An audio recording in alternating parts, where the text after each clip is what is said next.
Welcome to the Business of Dance podcast, where you'll learn what it takes to create your dream professional dance career.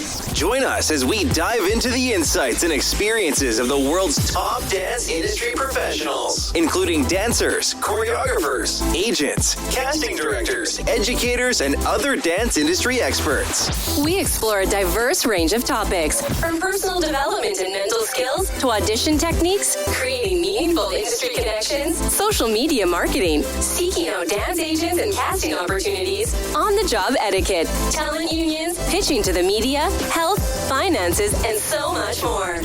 Here is your host, Menina Fortunato.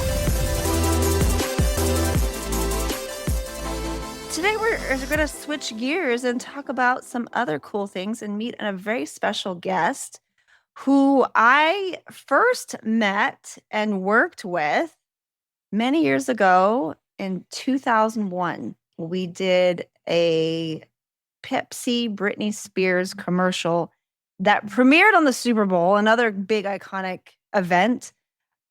And that's when I had the pleasure of working with him. But he's got an incredible resume. He's worked as a dancer, as a choreographer, as a director, film, TV, live shows, theater. He's worked with a ton of celebrities, anyone from Brad Pitt, Angelina Jolie, Tobey Maguire, Taylor Swift, Carrie Underwood, Britney Spears, and Beyonce. And he currently serves as the resident director for Best Production Show in Las Vegas, Awakening for the third year in a row at the Wynn Resorts. And he has taught international for well over 20 plus years with a strong passion to create the next generation of performers. Please help me welcome Brandon Henschel. Hi, everybody. Welcome to my world, and so good to see you after so many years. We were talking dancers. We were trying to figure out when was the last time we saw each other, and I don't even know, but it was well over 20 plus years. Seems like yesterday. Yeah, but you know what? We're still here. We're still kicking it in different ways, and it's also a testament about how you just never know how each other's paths will cross. You dance alongside your peers, and in the moment, you're not thinking, oh, I'm going to hire this person for my podcast. Like, that's not what you're thinking. But when you look back and really connect the dots, it's like those little relationships that you plant, like the seeds and all the jobs that you do and all the experiences that you have can become lifelong friendships. Even if you don't talk or see each other for years, you could be working together, collaborating together. And yeah, here we are. Like, that was one of my first big jobs. Like, I was fresh off the boat when we did that. But before we talk about that job, I want to take it back, the story that I don't even know. When did you start dancing and how did that begin? Because a male in dance, is a little bit not as common. So I'm curious, were you the 3-year-old kid that started dance, or was there a cute girl in dance class, or how did this all start? I'm glad you actually brought that up, because it was one of the things that I was reflecting on before I came on here, was that the popularity of dance over the last, 10 to 20 years has really brought in a lot of guys. I grew up doing dance in the 90s. I didn't get started until I was about 12 years old. I was a football player. I did sports. That was my thing. And then I saw a Michael Jackson video and just thought it was really cool. I couldn't believe he could move the way that he moved. So I just started kind of copying him and tried to do some of the things that he was doing. It was my dad, who was a computer engineer, who taught me how to moonwalk. What? And he did it by taking our VCR. Okay, this is what we had to watch videos with the VCR, and doing it in slow motion and showing me how his feet moved. And so from there, I just kind of copied it and learned it. I performed at a school talent show in the 6th grade. That was sort of my first time getting up on stage and even doing anything dance related. That kind of led to me then getting locked into a studio that was kind of local. And so I started doing hip hop, started doing jazz, started progressing in that. And then I had an instructor who was like, hey, you're doing pretty good. Have you ever thought about doing ballet? And I'm like, nah, I want to do ballet. I play football. And he's like, well, it'll make you better at football, and there's a lot of girls. And I said, oh, okay, fine. So I went to this ballet studio, and I knew nothing. I didn't know what first position was. I didn't know what a tendu was. I didn't know what a plie was. I knew nothing. So I go there and I take this class, and I'm absolutely awful, absolutely terrible. But they needed guys to do a pas de deux class. So they had a father-daughter sort of pas de deux situation. So it was the dads that were there doing all the pas de deux work and lifting their daughters. And so, but they wanted to obviously get some more guys in there. So they're like, hey, if you come and you do this, we'll give you a scholarship. You can train, you can learn more. And I said, okay. So my very first experience with ballet was actually doing pas de deux and all the partnering. And again, didn't know anything. I'm like running after these girls and lifting them. And I run after the next one and I lift her. And so that was sort of my entry level into ballet, but then just spent years and years and years training. And by the time I was about 16 years old, I had started working for companies. I started kind of just getting booked on little things here locally. For me was San Diego. That's where I grew up and trained. By the time I was 16, I started, well, my first job was 13. It was for Sea-Doos. It was industrial they were doing in San Diego. And so they had these little numbers that they put on. And somebody there worked for Bobby Ball Talent Agency. Talent Agency. Remember that? Pause there. Mhm. The answer is Bobby Ball was one of the OG talent agencies back in the day. No longer around, but I think, was that like maybe agency number 2 at that point? Yeah. Like we're Yeah. talking OG. Okay, keep going. Bobby Ball was my first agency. I just walked up to them and I'm just like, hey, I would like to have an agent. And they're like, okay, we'll sign you. So This is that easy? well, yes, to start. But this is also part and parcel of just being a guy in the 90s. There was no guys that danced. I was in a company full of people and there was 2 of us, and you had 50 girls. And then as a result of So You Think You Can Dance and Dancing with the Stars, like that really popularized dance. And so it just became even bigger than it is now in terms of just how large the community is. I mean, look at you guys. You guys are all from all over the place. And that was like not even heard of. It was tough enough for people in San Diego to try to drive up to LA to do an audition, and here you guys are in completely separate states, and you're training and you're getting your versatility up. And then you've got these online submissions you can do in your Instagram, and you've guys got a completely different market that is available to you guys, which is amazing. It just was not there in the 90s. The internet had not been created yet. Was starting to. So you were 16, you got your first agent. At what point did you were you living in San Diego? The whole time. So at you 6, were commuting back and forth? yes, and it was nuts. And I'll tell you a little bit about that. So 16 years old, my very first gig, my big first gig was a music video for Michael Jackson. Excuse me? Yes, Your it kind of first big gig was Michael? What did yeah. you do with Michael? Well, it wasn't like I got to it wasn't like me and him dancing together. So Yeah. I don't want to blow it out of proportion, but Hey, whatever. It's Michael. What did you exactly. do? His name's on my resume. There you go. But he had a music video that he was shooting for the History album. And it was a remix of the History remix. So they made it primarily for the European market. So I don't know if it was ever released here, but it is on YouTube. You can see it there. But that was my first big music video. And then from there, I just started to audition more. I started to work more. So yeah, I was driving from San Diego. I think my junior year of high school, I was barely there. And I had really supportive teachers. They said, as long as you get good grades, then, we'll let you go drive up to LA for 3 hours and do an audition and drive back. So I went through my very first car. I drove 94,000 miles on it in 2 years. Wow. Yeah. Now, why would I do that, right? It's just not a smart thing to do. Why didn't you just move to LA? For me, I think I liked working. I liked being in the community that way, but I didn't want to be submerged in Hollywood and then the whole community. I wanted a way out, be able to live a semi-normal life, but be able to pop in and work. That was good, but it was also detrimental as well because it made my networking suffer quite a bit. And that was something that's hindsight being 2020, being a little older, looking back now, I should have just made the move and done it. But, it still works for me. I still had a career, but looking back, I think that I could have done a lot better job networking and just being in the community and being around people and going to showcases and, going to every single audition you possibly can. Because for me, it was like, well, is this audition worth it? I got to drive 3 hours to go do it. Right.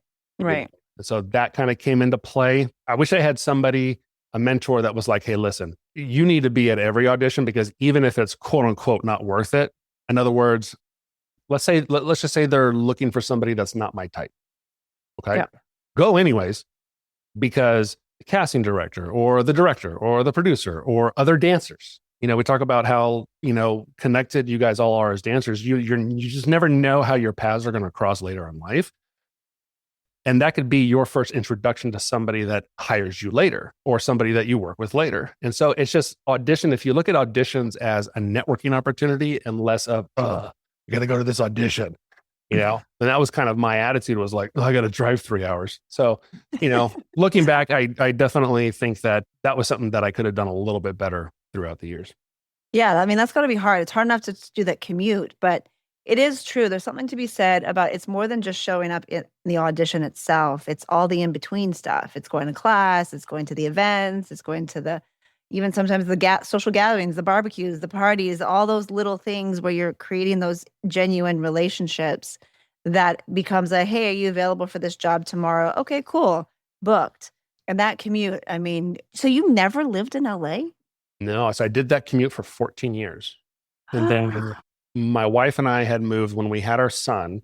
So this would have been approximately, he was born in 2010. And by 2011, we had moved to Long Beach. So that was about 40 minutes outside. Okay. Well, that's a little bit better. Definitely better. And spent another 10 years doing that. So, okay. Yeah.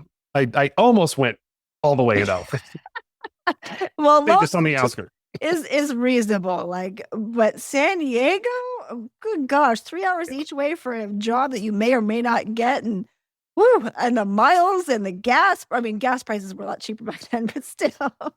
Yeah. That is insane. Because I vaguely remember you being from San Diego, but I didn't know if that was a temporary thing. And I mean, you did a lot of jobs too, though, to commute. Did you ever just stay in LA for overnight and crash on I was very fortunate to have some friends, stayed on some couches. I might have slept in my car a couple of times, It's just, wow, that is some serious dedication. So dancers, lesson learned. It's okay if you're temporarily out of town and try to do the commute, but eventually get your butt to the city where you need to be. And I think too, just touching on the, being in the community and going to certain things, it's not one of those things where you have to do everything and overwhelm yourself and but you definitely just want to build those relationships, because 98% of the work that I got was relationship based. Yep. 2% was an audition that I booked because somebody saw me, Yep. I would say in my 23 years of performing, I probably booked 1 out of 10 auditions. So maybe a 10% return rate right there. Well, I think that's actually pretty decent. I know people did less than that. You're like I said, most of the stuff you're going to get is because it's relationship based. Yep. Yeah, 100%. People want to work with cool people. They want to work with people who are fun. They want to work with people who are positive, and you know what I mean? People that are going to make the experience, especially if you're doing a job that's tough and a job that's a grind. Sometimes I don't know if you guys know this TV show Lip Sync Battle, but I did about 5 seasons of it. It was hosted by LL Cool J. It was one of the most fun jobs I've ever done, but it was also one of the hardest jobs I ever did, because we would shoot 2 episodes a day. We would be up until 10 o'clock at night. We would get done shooting the episodes and then rehearse till 2 a.m. for a rehearsal that started at 8 a.m. the next day, because the celebrity was coming in at 8 and that was their time frame. We sometimes were so pressed for time that we learned an entire number, and you get 1 take to shoot this episode. And we would learn it in 30 minutes, go on stage and do it. There was one time that I was working with another celebrity trying to help them. We were doing multiple episodes at the same time. I then went to the stage, had another performer tell me my blocking. They said, ready, set, go. And we went on stage and did it. That's how fast and stressful it was. So there was times where we just looked at each other and just started crying. I'm so tired. But then you would just laugh about it. And when you've got cool people and you're kind of going through that together, it makes it a lot easier. And that whole group of dancers was just the best. They were awesome. It makes a difference. I mean, dancers, finish my sentence. Contacts equals, you're going to get a kick out of this one, Brandon. I say this all the time. Contracts equals contracts. Love it. You don't I never really thought about it when we were younger, that I need to make friends to book jobs. But in hindsight, looking back, I'm 90-some% of my gigs were all just already relationship based. The Pepsi one, I actually did audition and I didn't know anybody in the room. And I was a new kid. That was an earned gig for me, at least. Was it for you? Because you already been working with Britney, I feel like, at the time. No, you So- weren't working with her, or We were Memory. just coming off of the Oops tour. So I did Hit Me Baby One More Time. I was part of that group. And then we went on to the Oops World Tour. And this is when Britney has sold, she went 10 times platinum. She's one of the few artists to ever go diamond. It's 10 million albums sold. It was wow. crazy. So then we came off of that tour. And I don't remember the time frame exactly, but just after they were doing the Pepsi commercial, I was on my way out because they were hiring a new group of dancers to come in for Dream Within a Dream, I think was the next tour. Yes. That was the tour that got me the Pepsi job. That was the audition that got me the Pepsi job. And I Got it. just moved to LA. I went to the open call. I didn't go to the private call. I went to the open call. I had to go through that whole set of cuts. And then Wow, good for you. And then I did the callbacks the next day. And then I'm thinking, oh, there's only 30 of us left. And then like 100 new people show up. And I'm like, what is this? This is the private call. And they're like, yeah, these are people that were requested by the choreographers, because I didn't know Wade or Brian or Barry or any of those people at the time yet. Yeah. And so then we had to go through all those cuts and go to the last. I was like, good Lord, this is like survival of the fittest. Those auditions back in the day were insane. So if it was Britney or it was Janet, you would go into a Yes. room, there'd be 600 people. Yep. Typecast and they- rope. You prayed they typecast it. Because if they didn't, that meant the audition was going to go longer.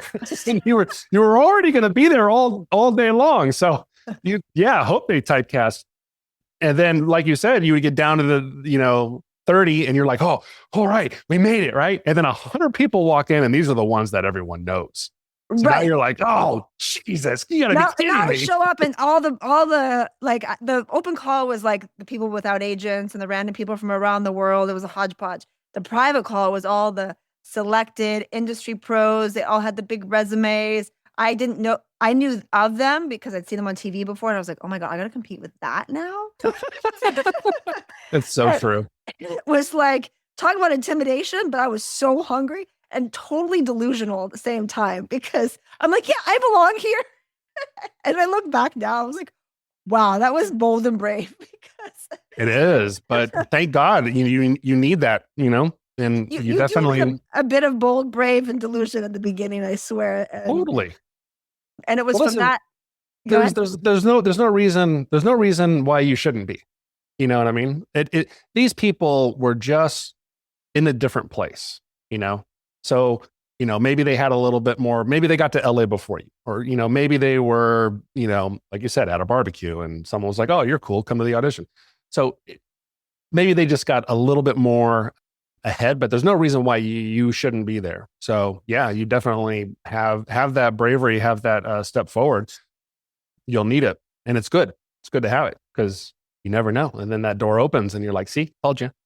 Yeah, and then your whole life can change in one opportunity, one audition. And I don't know, for me, that still to this day was one of my favorite gigs. Maybe I was just young and bright-eyed, but I was just like, this is a dream. This is so cool. Like you and all the other dancers, like there was some legit like dancers of that era on that job. And speaking of one take, I don't know if you remember, but we were about to go into golden time on the last scene, which was the Now commercial. Mhm. And because we were run out of time, Joe Pitka, the director, was like, okay, one take. We shot that in one take. Do you remember that? I don't, but that's amazing that you remember that. Yes, I remember, because we were running out of time. It was like the last day that we were already in like double time. We were like time and a half, double time. And they were about to go into golden time. So for you guys that don't know what that means, it just means that the production is spending a crap ton a of lot money. of money. So yeah, let's talk about that part. So when you're doing a union job, that was a SAG job at the time. Now it's SAG-AFTRA. So with union jobs, there is limitations on. Well, here, let you can explain it. I don't even know if I remember now, but you basically just your SAG contracts for film. You've got a certain number of hours to film everything. And if they don't finish it within 8-9 hours or whatever it is, you start going into overtime. Well, if you go over, let's say, the 12-hour mark, now you're in double overtime. So whatever your rate is, they're now paying it twice. Then you go into golden hour, which is just like, I don't know. Your day rate per full hour. day rate. Yeah. So you're making a lot of money. They're paying a lot of money, which means they want to get the shot done and over with. And by the way, Joe Pitka, I don't know where he's at now, but he was one of the hardest directors to work for. This guy was I not was scared. very nice person. I was scared. I remember him yelling at crew and cussing out at crew, and I was like, oh yeah, I do not want to get on this guy's bad side. oh yeah. If you've ever heard any like old Hollywood stories, and this guy was old when we were doing it. Yeah. I mean, he had long gray hair. He was like 7 feet tall. He hunched over. He looked like Frankenstein. And he would play basketball in between shots. And then, he'd get back to the set, just be screaming and yelling. If somebody did something wrong, several curse words coming out of his mouth. But we were also told he liked it when you fought back with him. And there was a couple of people who had enough courage to do that. Oh, I never did. I stayed far away, just did my job and smiled, and that was it. Me too. I kind of shrank in my shell. I'm like, please don't yell at me. No, well, but what's crazy though is he was at the time one of the biggest working commercial directors. Like he did a lot of like I think he did almost all the Pepsi commercials. Or Michael Jackson, Pepsi. I think he might have done that one, but don't quote me. But yes, he did a lot of commercials. I knew he was a big shot. I had heard of his name, but I was scared of him on set. Yeah, we all were.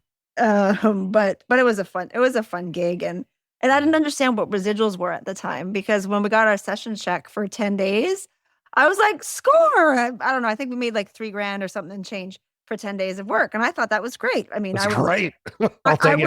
I was young. So, but then my agents were like, oh, no, wait till you get the residuals. I was like, what's that? It was my first commercial, by the way. I'm like, what's that? And they're like, oh, no, you get paid every time it airs. I'm like, oh, how does that work?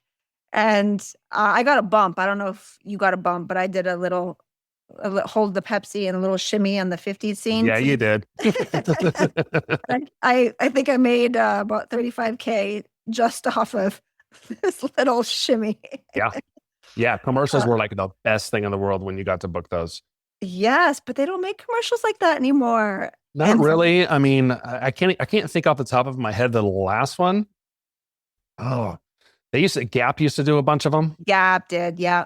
And iTunes for a period had the silhouette dancers. There was a lot of those. I mean, there are occasional dance commercials, but they don't air them as long. Like we were getting residuals for like a year and a half. Yeah. Like it just kept running and running and running. But that was a great gig. All right, moving on. Any other favorite gigs of yours? I mean, you've had some pretty amazing gigs. Is there one that really stands out, and why? This Oscar award-winning film called From Justin to Kelly. Really? Yeah, but it's not Oscar award.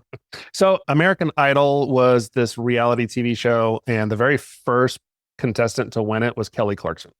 Right, okay. I remember. Yeah. And her runner-up was Justin Guarini, and the two of them were hired to do a film called From Justin to Kelly.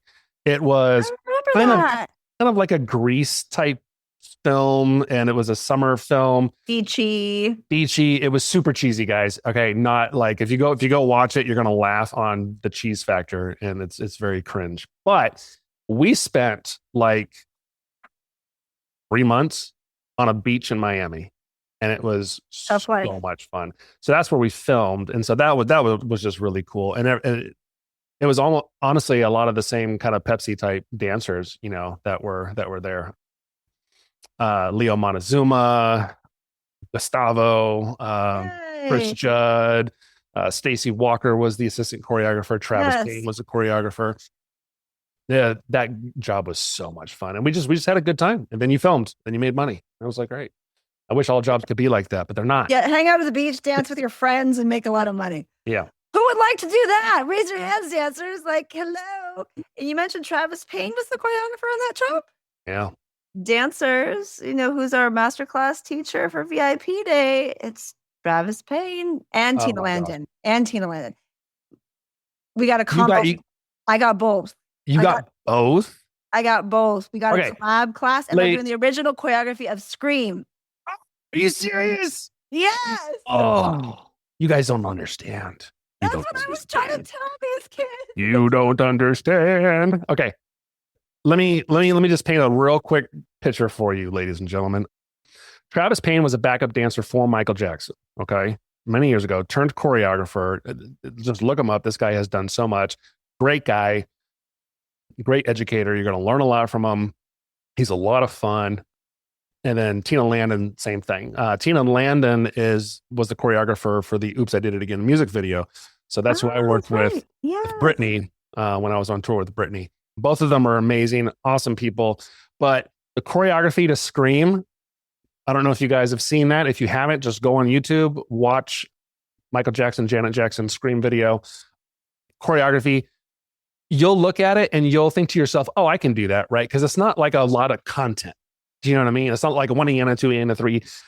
It's clean and it's sharp and it's crisp. And there's like, one of the things you guys will learn is the ability to take yourself out of choreography and do it the way the choreographer needs it done. It's a very hard thing to do. Another example of that was we learned from Anthony, and I'm blanking right now on his name, but he was the original choreographer for Rhythm Nation. And he came and taught us when we did Lip Sync Battle, the choreography to Rhythm Nation. And there was professional dancers who were almost in tears because it's simple. Like it's not hard movement. I think that the amount of content a lot of you doing nowadays is more advanced in terms of just, it's more intricate. Thank you. But this is really hard for everybody to just get every T crossed and every I dotted, to look the same, to not have any of your own little isms in there, but to do it the way they do it. It is one of the hardest things you'll learn, but one of the best things you'll learn. And it will totally separate you. So these are great choreographers. You guys are very lucky. Yes. And Anthony Thomas was the last name that you're looking. Thank you. Anthony Thomas. I'm terrible with names. It's okay. I'm good with faces, terrible with names. Anthony Thomas, Rhythm Nation choreography. Dancers, are you guys, I know you weren't even alive. Have you seen the Rhythm Nation choreography? Okay, if you haven't, go look it up. But that was Anthony Thomas. Gotta look it up. Here's a funny story. I was telling some of my mentees earlier this week when I made the announcement of who the guest teachers were. And I played the music. None of them knew the name of the song. Yeah. And I asked if they knew the names of the choreographers. They had no clue. And I was like, oh my gosh. So you're getting a dance history class. Like, it's not just going to be a cool book moves. Like, these people are icons and legends and paved the way in pop culture and dance, commercial dance. Like, yes. And we opened it up for drop-ins. So we got some industry pros coming in too. Yeah, I would be there. People are like freaking out, and that are our generation and younger as well, that are coming in to take class. So these kids have no idea what they're walking into. Well, that's why we try to explain it a little bit to you guys, because honestly, I don't envy you in the sense that you guys are so bombarded with the amount of content that you have available to you now. Okay. So back in my day, we didn't have a lot of content. Like I said, you had VHS tapes. So if I wanted to watch something, it was a Thriller video. It was Remember the Time. It was Rhythm Nation. And you had these on cassette tapes, and it was the only way that you could really watch something. You guys have so much at your disposal now. Overwhelming a bit. Yeah. And you've got a lot of really great people out there, influencers, people on TikTok, people on Instagram. And so I get it. You just need to also know about the legends, the ones that paved the way for all of it to happen, the ones that laid the foundation. It's like, not in a boring way, but learning about your presidents. It's like, you got to know who the presidents were. And it's like these choreographers, these directors, their work is the creme de la creme. It's the top of the top. So yeah, trust me, very lucky. It's very, very good. Love it. Well, speaking about creme de la creme, you are working on a very spectacular show in Las Vegas. Would you like to share what your role is and what you are doing with the show Awakening? Sure. So Awakening is a Las Vegas spectacular. What does that mean? It just means it's a really big, fancy production show. Now, Cirque du Soleil ruled Las Vegas for about 30 years. So when they built this show, they wanted to do something different. They wanted it to be a dance show, something that had a narrative story to it. And they wanted overwhelming production elements. So it's a $120 million production. Okay. It is the largest production anywhere in the world right now. Our stage is a 360-degree stage. Yeah. It's an LED glass stage. It is divided into a center lift in the middle that rotates and goes up and down, and then 6 pedals around that rotate and go up and down. So at any point in time, you could be on a pedal that goes plus 18 feet, and then you have another 18, 20 feet below. So you've got about 40 feet of space that you don't want to fall when you're up on this pedal. So it's just really visually stunning. We've got these giant bridges that are in the ceiling that come down, and people can come down the bridges and go to the stage. We've got subdeck that people enter. You've got your normal, we call it pool level. The last show was Le Rev, and it was a water show. So we have the pool level, and then you've got the Oculus, which is people coming from down from the ceiling. So they're about 80 feet in the air doing stuff. This show, like I said, is a dance narrative show. So there is a storyline to it, and you're following your lead heroine character. Her name is Io, and her three friends, Boo, Bandit, not three friends, just, three of them together. So Io, Boo, Bandit, and they basically are on this journey through these different realms, the realms of water, earth, and air. And they got to get these crystals and put these crystals together to bring back the god of light, because if they don't, everyone's going to plunge into darkness and die. So that's kind of like your little synopsis there. But it's a lot of fun. I am the resident director for the show. So I've been with the show since creation. I was a part of the entire creation process. Oh, I didn't know that. Yeah. We spent about 6 months or so in the creation process. And then we opened November of 2022. This year will be our 4th year. This show has everything from technique to, some of your more urban style choreography. Mandy Moore came in. She was a part of our revamp. So she did a lot of revamping of the scenes and the choreography. Square Division was also part of the choreography team. And our supervising choreographer is Nolan Padilla. So many of you'll know Nolan. Yeah. It's a huge show. We have 60 performers. The costumes are insane, and they are. It's the production is so beautiful. I saw a fashion show a couple years ago, and it was just so spectacular. It's eye candy, so much eye candy, so much to look at visually, costuming and lighting and sets and the movement and the choreography and the dancing, all the things. So that's so cool. I didn't realize you were actually part of the inception. I wish I would have known. I would have reached out to you when I went to go see the show. Like I said, it's in a 360-degree theater, so you could literally see the show 100 times, and you're going to see something new every single time you go, depending on where you sit. If you sit closer, you're more submerged in everything. If you sit up higher, you get a better view of everything, kind of a bird's eye view. So yeah, it's there's nothing boring about it at all. It is 80 minutes of go crazy. We do 10 shows a week. Wow. So it is a very tough show to do. The dancers work very hard.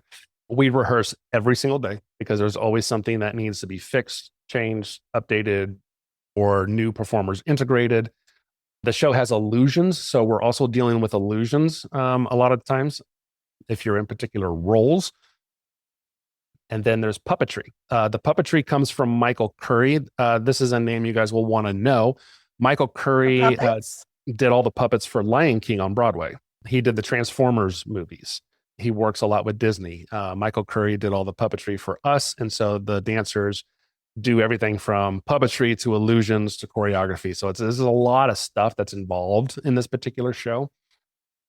But yeah, if you're ever in Vegas, come see it.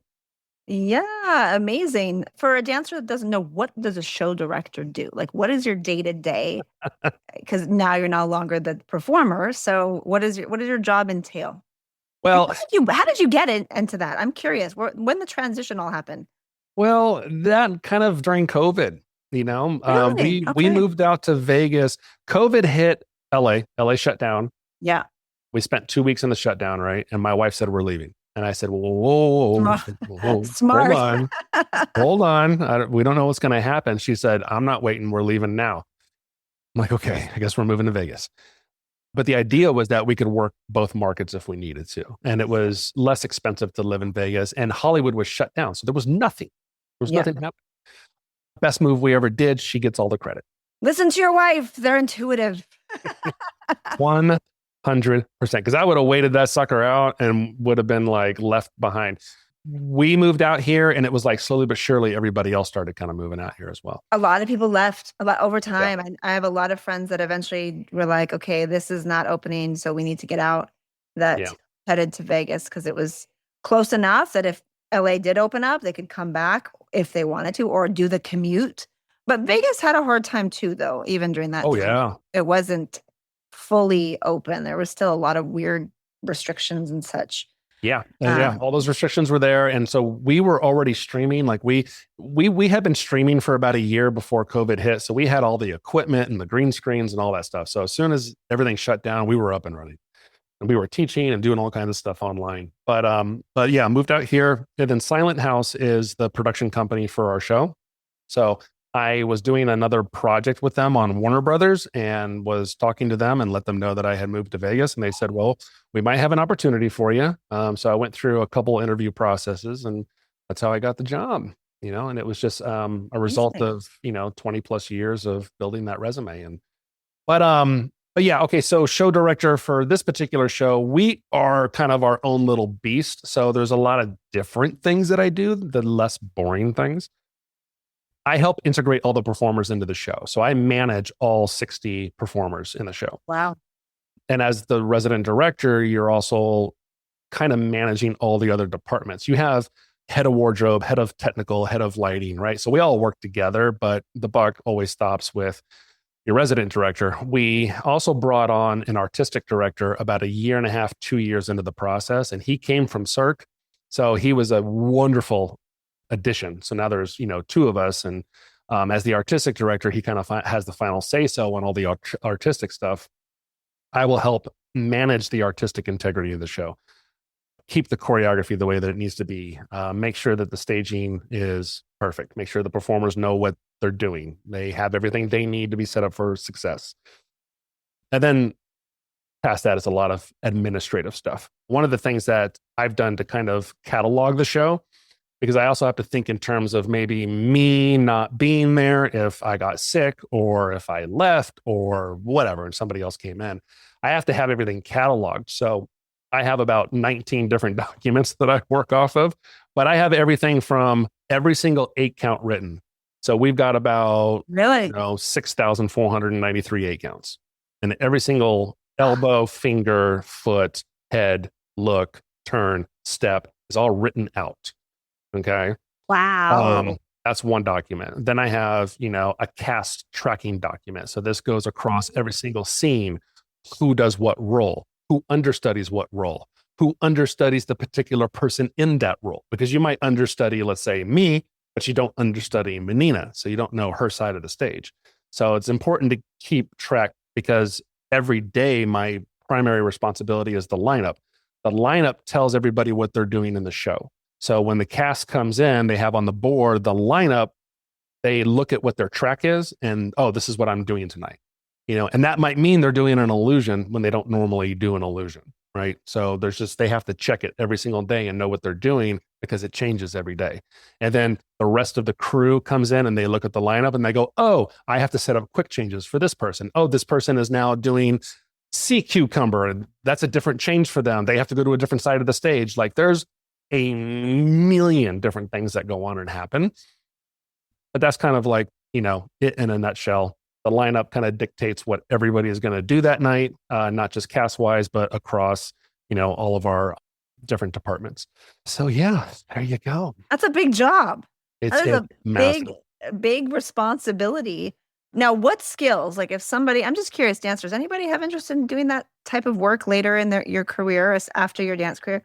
What skills do you feel like a young dancer might want to start developing? Oh, this is a great question. So to do a job like yours. Yeah. Okay. So I had spent so much of my career being a performer, understanding staging, choreography, understanding how to manage people, understanding how to teach, all that stuff, right? All that's really easy. This was the hardest part for me, and may or may not be the hardest part for you, but it was the hardest part for me. And it's 100% psychology. It is the psychological part of managing people, because you're managing expectations, you're managing people's egos, you're managing people's emotions, and you can't just go into it with, this is how things go. There's a big learning curve, and I probably could have saved myself a lot of trouble knowing things ahead of time, but you live, you learn. But that was probably the hardest learning curve for me, because I'm just not good at that type of stuff. I'm the type of person that's like, what do you want? I'll show up, tell me what you want, I'll do it. You won't hear a single complaint, and I'll go home. Okay. which is great. It's a great attitude to have. But the problem with that is you're also disconnected from, everybody else. And like I said, just the kind of psychology part of it. Not everybody has that mentality. People show up late. People don't want to do it. People honestly sometimes don't even want to be there, but they don't want to leave the job. And then so that really affects how they come in to work. It affects how they do the show. It affects how they interact with people. You got people crammed in a dressing room where they're like this and they got to do their makeup, and there's talking and people are upset because somebody did or said. So you got all this different psychology that's happening. And I had no idea how to manage any of it. So there was a huge, huge learning curve. So I would encourage you guys to learn as much as you can about leadership, whether it's books, whether it's podcasts. I would get my hands on as much leadership material as you can and find those people that are in those leadership roles and just pick their brain and talk to them and find out like what was the challenges that they encountered and how they overcame it. Just continue to pick their brains because that's probably the hardest part. The easy part is teaching choreography. The easy part is teaching somebody how to do a role. One of the most fun things I do is integrating the new IOs. So if we hire a female performer and she's doing the lead role and she's in like 14 scenes, okay, she's in the entire show. And if she's not on stage, she's literally running backstage to get to her next spot. So we say she's a track star. She's running constantly. But one of the most fun things that I do is teaching somebody how to play this girl and keeping the character alive and keeping all the technical elements and the staging elements are all great, but just really just, getting into the character and watching somebody grow into the character. Because somebody can come in and, yeah, they got some acting experience. Okay. So they know how to look natural and sound natural. And then we just kind of like get more into it. And that's the real fun part. That's the easy part. And then the hard part is managing people. It's like, to me, it's just like having a bunch of children because you're dealing with all these personality types. Everyone has their own little quirks and things. And yeah, or having a bunch of puppies running around with the puppies, you got to keep them in order. And you're dealing with different. But it's true, though. I mean, that whether leading, I think, in anything, whether you're directing, producing, leading a team in business, like all those leadership. And I've done a ton of reading and listening to podcasts as well with leadership because I have my own team that I lead. And it's not as easy as people think. It's just like, tell people just to do that. They're just going to follow and everything's going to be great. People don't meet deadlines. They don't show up when they're supposed to. They're late. They have excuses. There's questionable behavior. Some people overperform. Some people underperform, so. Then there's the people who overperform. You don't want to overuse them. Right. Because then you burn them out. Right. And then the ones that don't overperform, they never progress. They never go anywhere. There's all these little things that are a part of leadership that just like nobody really told me about anyway. So like I said, I kind of learned the hard way. Number one thing I would say that I've learned about leadership that will help you in every area of your life, no matter what you do. Number one thing. If you never remember anything else I said in this entire podcast, remember this: accountability. That's it. If you don't blame anybody else, but you take the responsibility and the accountability and fix it, you will solve a million problems that way. And you could say, well, if somebody shows up late, is that really my fault that they showed up late? Well, maybe they didn't understand the schedule. Maybe you didn't make it clear enough to them. It's little things like that. Now, at a certain point in time, they're going to get written up because they don't show up on time. So that's their accountability. But my whole point is instead of looking at what somebody else does, they didn't do it right. Think about how you could have helped them better. Maybe you could have made it clearer. Maybe you could have set better expectations. Maybe you could have had a meeting and said, hey, this is what we're going to do. So you understand and expect what's going to happen. There's just, it's a lot of little things, but accountability, number one. I love that. That's actually really, really great advice, dancers. I really hope that you take that to heart because a lot of people are easy to play the name game, but he said that, and da. But if you take responsibility and accountability for what you do and do your part, you're a dream for everybody to work with. I always tell the guys when they're partnering, because going back to the like pot of dough was like one of the first things I even started learning. Yeah. No matter what, it is the guy's fault. Because he's the leader. 100%. I don't care if she wasn't on her leg. I don't care if she did the wrong count. I was in an audition one time and, okay, chasse jeté, all right? And you're supposed to lift the girl in the jeté, right? Well, she jeté to count early. And so I've got her by the waist. She's jeté split. She didn't move. So I went, just threw her up. Get her up. Just put her up there. Yeah, it's always the guy's fault, 100%. That's funny. Matthew, you taking that to heart? He's like shaking his head like, any partnering, it's your fault. But the good thing about that, listen, because as a guy, the biggest challenge you'll ever have partnering with a girl is the girl doesn't trust you. And the reason why she doesn't trust you is because she has been taught and she has learned that nobody can be trusted. So if you take accountability for everything and it's always you fixing it, she'll feel better about, well, if I jump on the wrong count, he's going to still lift me. You know, like he'll take care of what needs to be taken care of. So yeah. Yeah, partnering is hard. I didn't have proper training. In fact, partnering on the Pepsi job was one of the first times I was like, oh my gosh, we had to do the backflip. I don't know if you had the same move. And Robert Prescott Lee was my partner. And I was like, good partner though. Yeah, but I was terrified. I'm like, I've never done this before. And then I'm like, Robert, have you done this? He's like, not really. And then we were both like, oh crap. Luckily, he didn't make me draw, but the trust, I didn't have trust in the beginning, I'll be honest. I was terrified. And with a little bit of spotting, I don't remember who spotted us initially for the first few, and then we got the gist of it. But yeah, it is hard to trust. And as a female, especially if you have the tendency to want to lead, it's very hard to follow. And I struggled with that big time in partnering.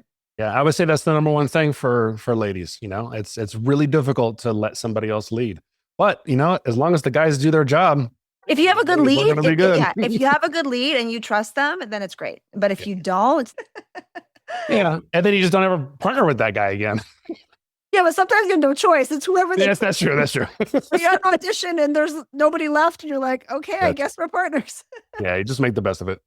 Totally. Okay, we gotta open it up for Q&A. Let's bring up Matthew. My name is Matthew. I am 20 years old.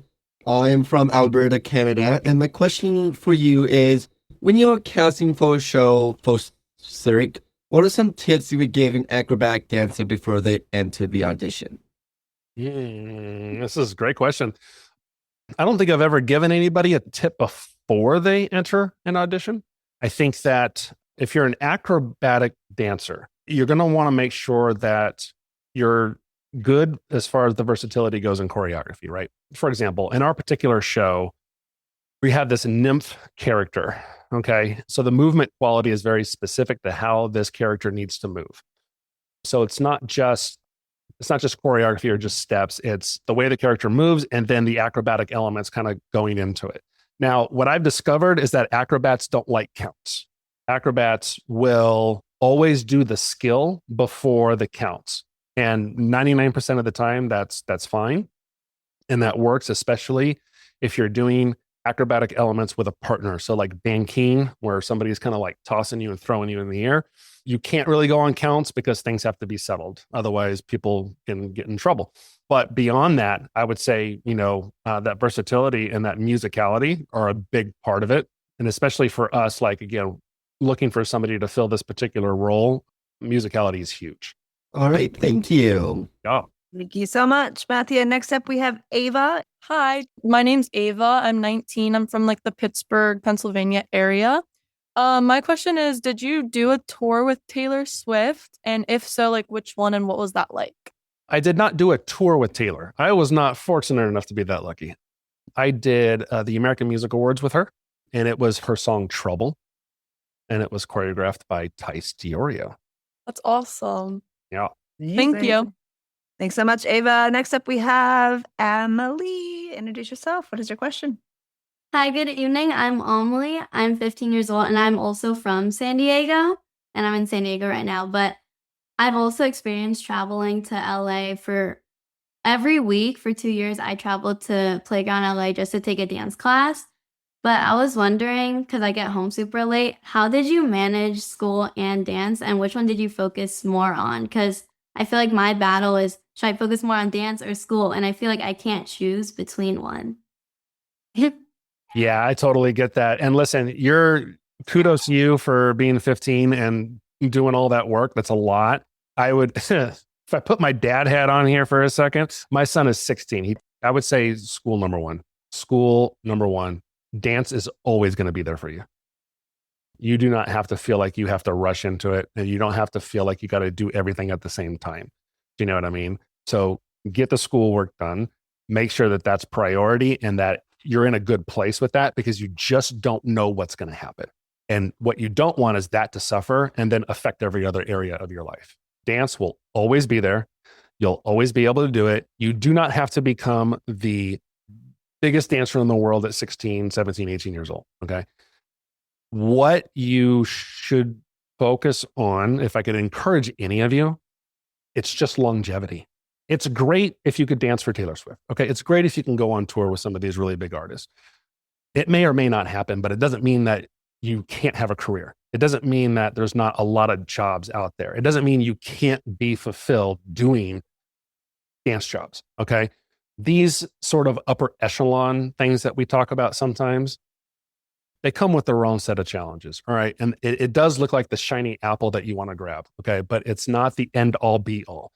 It doesn't mean that you're not good enough or whatever. You can have this really long, sustained, fulfilling career where you can earn money and have a family and buy a house, and you can do all this stuff, you know what I mean, without ever getting those really big things. You know, I've also seen people get these really big shiny apples and then they disappear and they can't book anything after that. So there's kind of two sides there. So at 15 years old, girl, I would focus on school. Okay. If you can drive up to LA and do the audition, then at least you've got one person in the world who understands how much work and commitment it is. That's great. I hope that answered your question. No, yeah, thank you. Thank you so much, Amelie. Next up, we have Abby. Introduce yourself. What is your question? Hi, my name is Abby Race. I'm from New Orleans, Louisiana. I'm 22. And my question for you is, I just booked my first head choreographer job. So I'm really excited about that. It's for a musical theater show, and I consider myself a contemporary dancer. I'm trained in it all. I wouldn't have booked it if I couldn't do it. But I guess my question for you is, how is a narrative, actual visible story choreography, how is that different from your typical competition number or dance team number that I would set on girls and it's 3 minutes and you're done? Yeah, this is great.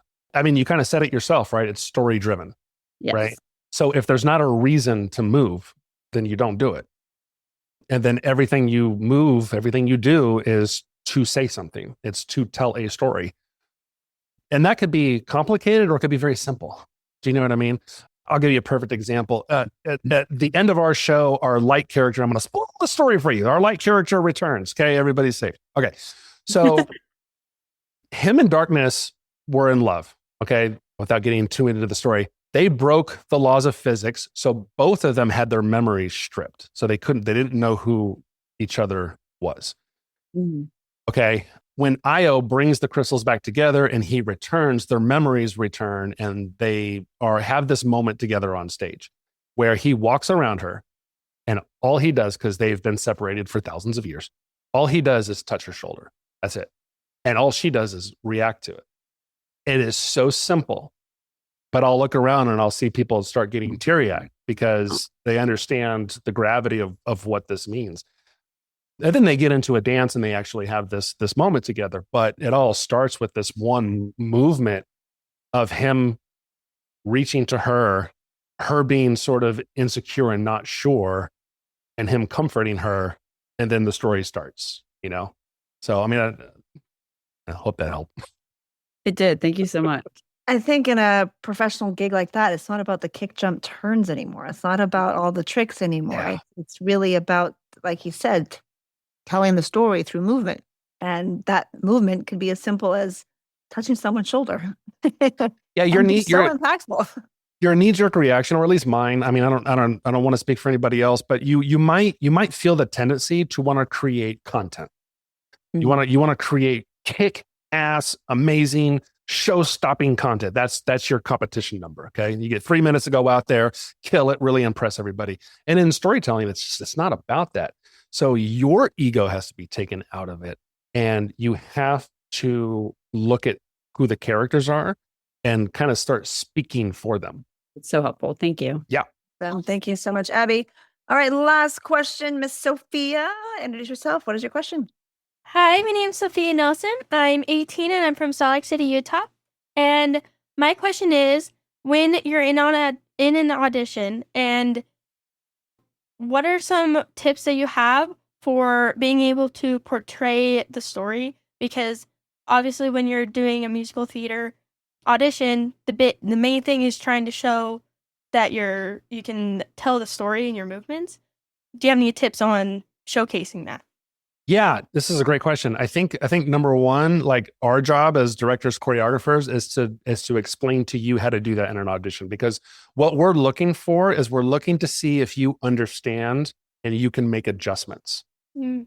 The most important thing for us is, because you got a room, like I would put $1 million down that every single person in this meeting is a fantastic dancer, and I can get you in a room and I can teach you choreo and you guys will all kill it. I have no doubts about that. Can you take direction? Can you make adjustments? Can you get out of your own head? Do you know what I mean? There's no magic wand to this. It's really just self-awareness. It's really just listening to what they're saying and then making the adjustments. And every time you're given sort of a critique or an adjustment, it's not a criticism. It is a direction to get you to the place where they need you to go. So if you can just listen and just take those direction, you're going to be solid. Awesome. Love Thank it. you.